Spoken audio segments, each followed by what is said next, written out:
Flex use ചെയ്തിട്ട് മൈക്രോസ്കോപ്പിൻ്റെ clarity കൂട്ടാൻ പറ്റുമെന്ന് പറഞ്ഞാൽ നിങ്ങൾ വിശ്വസിക്കുമോ? അല്ല ഗൈസ്, അപ്പോൾ ഇന്നത്തെ നമ്മുടെ വീഡിയോ ജസ്റ്റ് ഒരു സർവീസ് ടിപ്പാണ്. അപ്പോൾ ഇത് അറിയുന്നവർക്ക് വേണ്ടിയില്ല, അറിയാത്തവർക്ക് വേണ്ടിയിട്ടാണ്. ഒട്ടുമിക്ക എല്ലാ ടെക്നീഷ്യന്മാരും ഈ ഒരു ടിപ്പ് യൂസ് ചെയ്യുന്നുണ്ടാവും. അപ്പോൾ എന്ത് ചെയ്യുക, നമുക്ക് നോർമലി ഇതേപോലെ ഐസിങ് കറലൊക്കെ റിമൂവ് ചെയ്യുന്ന സമയത്ത് CP-യിലേക്കാണ് നമുക്ക് മെയിനായിട്ട് ഈ ഇഷ്യൂ വരാറുള്ളത്. നമുക്ക് പ്രിൻറ്റും കറലൊക്കെ മിസ്സാവാറുണ്ട്. അപ്പോൾ ഈ പ്രിൻറ്റ് നമ്മൾ റീകറ്റ് ചെയ്യാൻ വേണ്ടി നമ്മൾ മൈക്രോസ്കോപ്പിലാണ് സൂം ചെയ്ത് നമ്മൾ നോക്കാറുള്ളത്. അപ്പോൾ ഇങ്ങനെ സൂം ചെയ്ത് നോക്കുന്ന സമയത്ത് നമുക്ക് ചെറിയൊരു മിസ്സിങ് വരാറുണ്ട്. അതായത് നമ്മൾ മൈക്രോസ്കോപ്പിൽ എങ്ങനെ നോക്കുകയാണെങ്കിലും ചില സമയത്ത് എന്ത് ചെയ്യും, നമുക്ക് ഈ ഒരു കണക്ഷൻ കറക്റ്റ് ക്ലിയറിൽ കിട്ടില്ല. അതായത് നമ്മൾ സൂം ആക്കിയാലും സൂം ഔട്ട് ആക്കിയാലൊക്കെ എന്ത് ചെയ്യും, ഇപ്പോൾ ഇവിടെ ഒരു കണക്ഷൻ നമുക്ക് കറക്റ്റ് കാണാൻ പറ്റുന്നില്ല.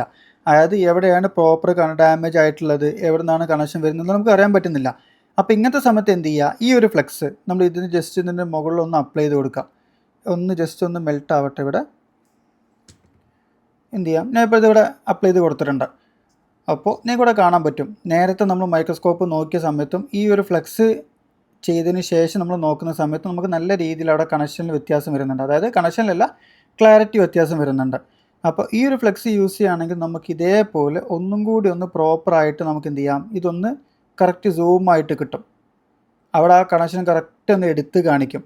അപ്പോൾ ഈ ഒരു മെത്തേഡ് നമുക്ക് എല്ലാ ഡിവൈസിലും യൂസ് ചെയ്യാൻ പറ്റും. ഏത് ഐസിക്ക് വേണ്ടിയിട്ട് നിങ്ങൾക്ക് എന്ത് ചെയ്യാം, യൂസ് ചെയ്യാം. അപ്പോൾ ഇതുവേണ്ടി ഞാനിവിടെ യൂസ് ചെയ്യുന്ന മെക്കാനിക്കിൻ്റെ SD360 എന്ന ഫ്ലെക്സാണ്.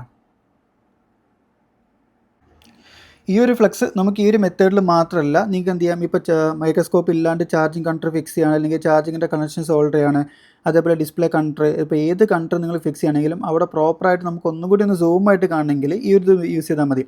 അപ്പോൾ ഈ ഒരു ടിപ്പ് നിങ്ങൾക്ക് യൂസ്ഫുൾ ആണെങ്കിൽ ജസ്റ്റ് ഒന്ന് ലൈക്ക് ചെയ്യുക. അതേപോലെ എന്ത് ചെയ്യുക, നിങ്ങൾ ഈ ടിക്ക് അറിയാത്ത നിങ്ങളുടെ ടെക്നീഷ്യൻ ഫ്രണ്ട് ഉണ്ടെങ്കിൽ അവർക്ക് ജസ്റ്റ് ഈ വീഡിയോ ഒന്ന് ഫോർവേഡ് ചെയ്യുക.